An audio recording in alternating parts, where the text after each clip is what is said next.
Hi everyone, I'm Lisa and welcome to my stamp studio. If you followed my videos at all, you know who Boo is. Boo is my daughter, Gina, and she's been stamping since she's been 5 years old because she had no choice. I've been a demonstrator now for over 16 years. Every once in a while, she comes into my stamp studio and just has a grand old time making some cute cards, and she made one that I am pretty excited about. And it's this one. Isn't it cute? She uses the Patent Petals stamp set along with the dictionary background, and she's added some baker's twine to make a cute card. Hers is on a vanilla card base with a pistachio pudding layer. Now, I've added my twist to this card because, you know, I can't let the kids show me up. So I want to share it with you today, so come on over to the stamp table and let's get started. This is pistachio pudding, and it's 8.5 by 5.5, and we're going to begin by folding it in half and using our bone folder to get a nice edge. Then a piece of vanilla cardstock, very vanilla, is measured 3 3/4 by 3 3/4. And I'm going to do some background stamping on this. You may remember, if you've watched my videos, that last week I showed you the dictionary background stamp and how I stamped off. But in case you missed it, I'm going to actually do it again for this card. So crumb cake ink. I mark the top of my stamp because obviously the text is in one direction. I want to make sure I don't stamp it upside down. So I'm tapping on some crumb cake ink. I'm using a piece of grid paper so that I don't have to pick up this large stamp and stamp it the typical or customary way. So I am actually going to place it right on here, and I'm going to fold over my grid paper and simply rub. Now, I don't even want to rub it perfectly because if I have high and low and dark spots, that's perfect. That's just what I wanted. I'm going to be using the stamp set called Painted Petals, and I'm going to be using numerous pieces from this stamp set. Absolutely love it because of the versatility involved. So the first one I'm going to use is the stems for the flowers. I'm going to ink those in the pistachio pudding. I'm going to stamp that down near the bottom. Next is Blushing Bride, and I'm going to stamp the blossoms in Blushing Bride.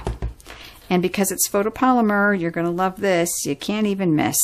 Going to stamp those and put those right near the top. Isn't that pretty? Now down here at the bottom of my card, I thought it needed a little bit of something because you can see there's a blank area. Now there's all kinds of things you can do, including texturizing your cardstock, but I decided to use these cute little dots that are inside the stamp set. The one thing I loved about them is they're kind of watercolorish. I mean, you can actually see that they're not solid circles. So I'm going to stamp those right on here. This is a very tiny piece. This is 3/4 of an inch by 4 1/4 of the Blushing Bride. I'm using the image from the stamp set that has the 3 horizontal lines. Again, these are very watercolored lines, and I am just going to stamp directly on here. Now this is going to be different than Gina's original card just because, you know, I can't let the kids show me up, right? And then last but not least is going to be our greeting. This is going to go here, and this is going to go here. I'm going to use chocolate chip, and I'm going to use the thank you, and I'm going to ink that up. And I'm leaving this here just for placement so that my words are going to go straight here in the middle. Now let's put the card together. A little snail adhesive on the back, and then my little strip, a little adhesive on there to hold it in place.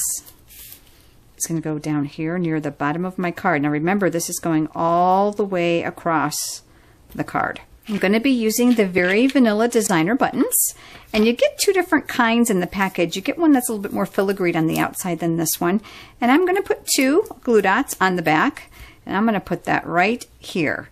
Now I've made a little bow ahead of time, and this is just using some scrap linen thread, and I'm going to use another glue dot. I'm just going to give that a little pinch so my glue is going to stay on there good. And that's going to go right over those buttonholes so it'll look like we threaded it, but we didn't. So there you have my card.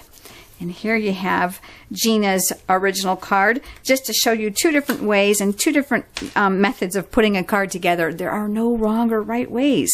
Remember, these products can be purchased in my online store at my blog, and please subscribe to my YouTube channel so that you don't miss any of the cool things we're going to share coming up. I hope you have a great week, and I'll see you next time.